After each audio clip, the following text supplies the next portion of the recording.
Welcome to your first lesson in Section 2, which is all about Ielts writing. In this lesson, we're going to focus on what Ielts Writing Task 1 actually is and what kind of questions you might be asked. First, let's take a look at your lesson Know It, which you can of course review at the end of this lesson to see if you're ready to move on. By the end of this lesson, you will know the 6 types of visual information you might see in Ielts Writing Task 1. Also, you will better understand what an Ielts Writing Task 1 question actually looks like. First up, let's take a look at the essential information that you need to know about Ielts Writing Task 1.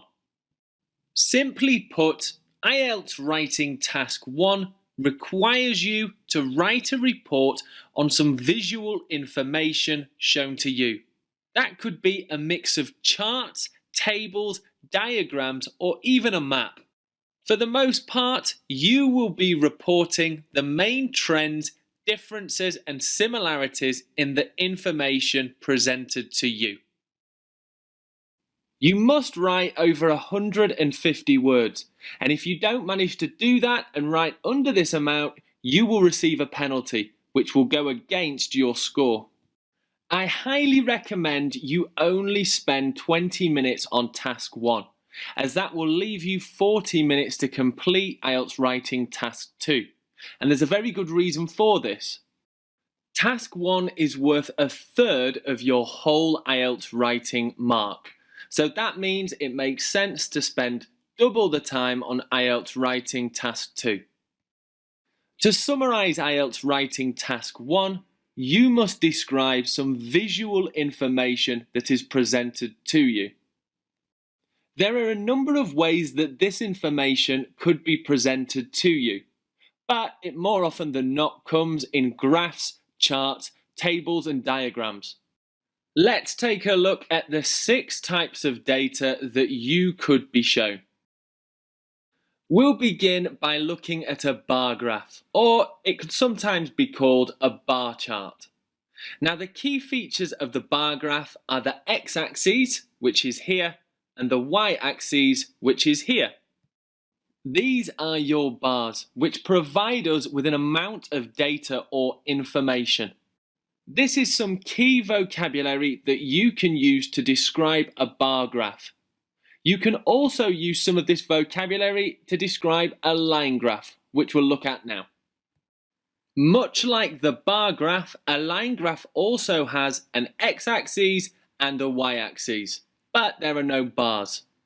Here we use a line to provide data and information, and there might be more than one line on the ones that you are shown. You might be asked to describe the information in this, which is called a pie chart. As you can see, there are no x and y axes, and we call these segments slices or a slice. You could also be asked to describe a table, which looks something like this. The columns go down and the rows go across.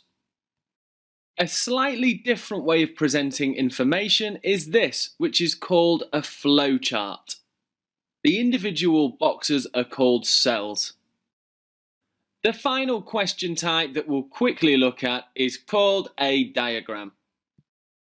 The diagram could be showing you information from a range of topics, but there will be arrows to give you information about what's happening. Again, to summarise, in Ielts Writing Task 1, you must describe some visual information that is presented to you. This could be done in these 6 different types of questions. Let's take a deeper look at some examples. Before we see the question, let's talk through the information presented to us. So first we can see that this is a bar graph. Beginning with the title at the top, it's showing us the waste disposal in 4 different cities in the year 2004. To the right, there is a coloured key which shows us the 4 types of data that have been recorded. On the bottom, on the x-axis, we can see the names of the 4 cities. And to the left on the y-axis, we can see how it was recorded, which was the percentage of total waste. Now we have a better idea what this bar graph is showing us. Let's take a look at the question. The bar chart shows types of waste disposal in 4 cities in the year 2004. Summarize the information by selecting and reporting the main features and make comparisons where relevant. Let's take a look at another example question. I'm sure you might be a little bit surprised, and that's because you can see there are 2 types of charts that are included in this question.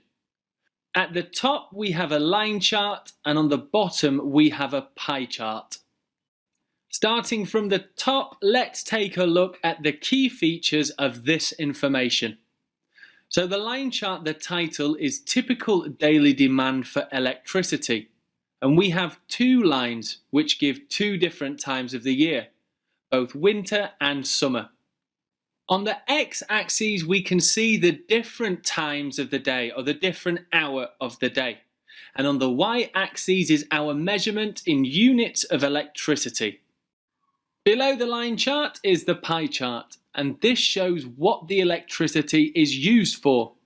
To the right we have our key, which shows us what information is being recorded, and on the left is our pie chart showing the amounts. The line graph shows the demand for electricity on a typical day in summer and winter. The pie chart shows how electricity is used. Summarize the information by selecting and reporting the main features and make comparisons where relevant. That's all for the example questions, as I just really wanted you to quickly have a look and gain some idea of what the Ielts Writing Task 1 questions might look like. And as you can see, there is sometimes more than one chart or piece of visual information given to you in the question. To test your knowledge, let's have a quick quiz. Here you need to match the text with the correct question, whether it's A, B or C. Let's see the first text. The graph below shows the average food consumption in China between 1985 to 2010. So, what is your answer? Is it A, B or C?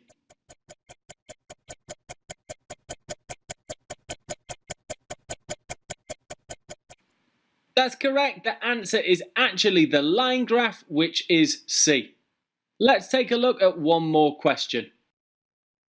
The chart below shows the average spend on fast foods in 1990. Is the answer A, B or C?